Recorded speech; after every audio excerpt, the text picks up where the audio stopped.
The single duty officer on shift noted this metric fluctuation in Oakhaven County Sheriff Dispatch Log 409-B, unaware that an immense, lightless mass was simultaneously descending upon the western ridge of the mountain, swallowing the ambient glow of the highway and leaving measurable environmental degradation in its wake.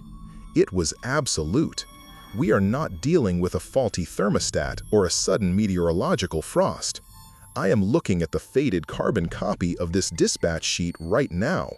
The ink is smeared where the officer pressed too hard. You can almost feel the panic bleeding through the static of the local exchange.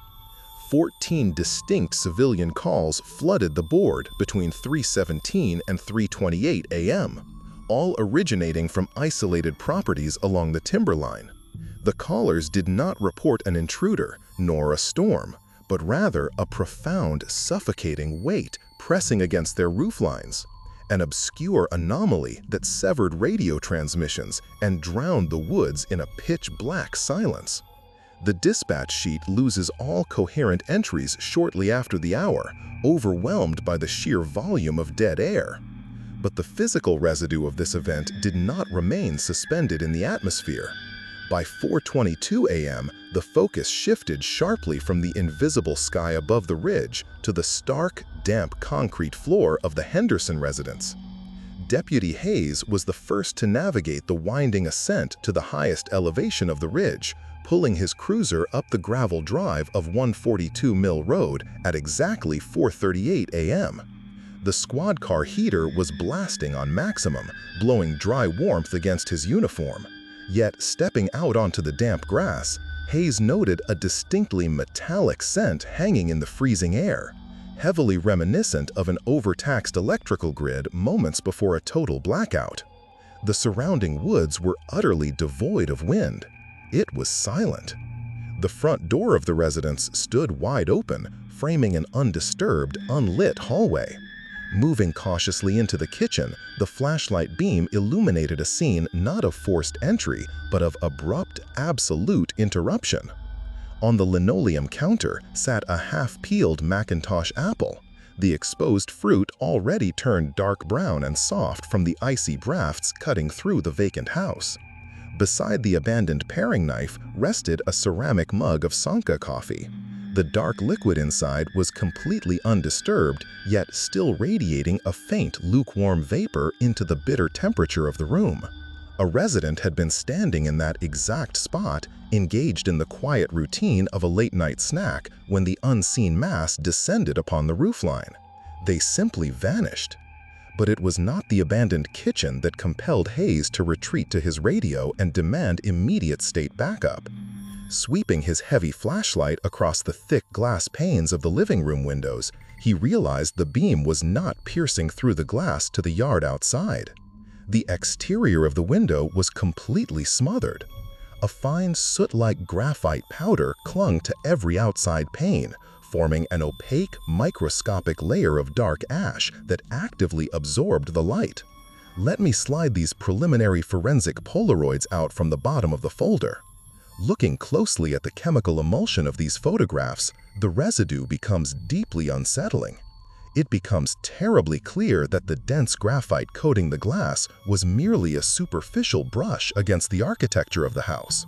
It was not an isolated chemical spill, but rather the abrasive edge of a continuous physical anomaly that grounded its immense weight straight across the property line, dragging a massive, relentless path far out into the timber. I am slotting Forest Service microcassette Reel 04 into the desk deck, pressing play on a recording captured by a remote environmental monitor positioned directly in the anomaly's path. Listen to the dead air. You cannot actually hear the frequency through these speakers, but the magnetic tape documented a dense rhythmic pressure pushing violently against the delicate microphone diaphragm. It is a 14 Hz sub-audible vibration, a deep, sickening hum that bypasses the human eardrum entirely and reverberates directly through the sternum. It was immense. When the state topographical surveyors arrived the following morning, the true scale of the incident was laid bare beneath the harsh light of the rising sun. They discovered a continuous 12-mile swath of dense timber where millions of pine needles had been entirely stripped of their natural chlorophyll, leaving a vast, ghostly corridor bleached stark white against the surrounding dark green canopy. Beneath those dead branches, the earth itself was permanently altered. Surveyors took extensive soil compression measurements across the affected zone, discovering an impossible, uniform displacement pressing down into the deep roots.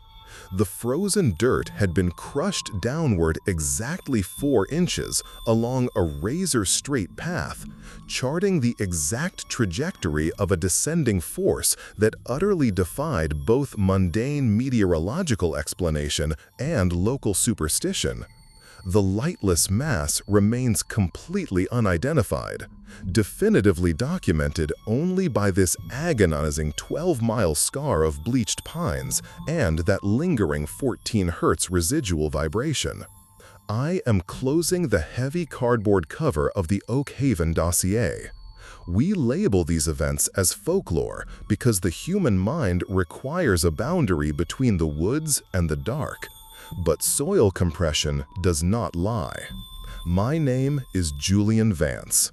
Next time, we will open the 1991 seismic readouts from the Deep Basin and examine why the bedrock began to breathe.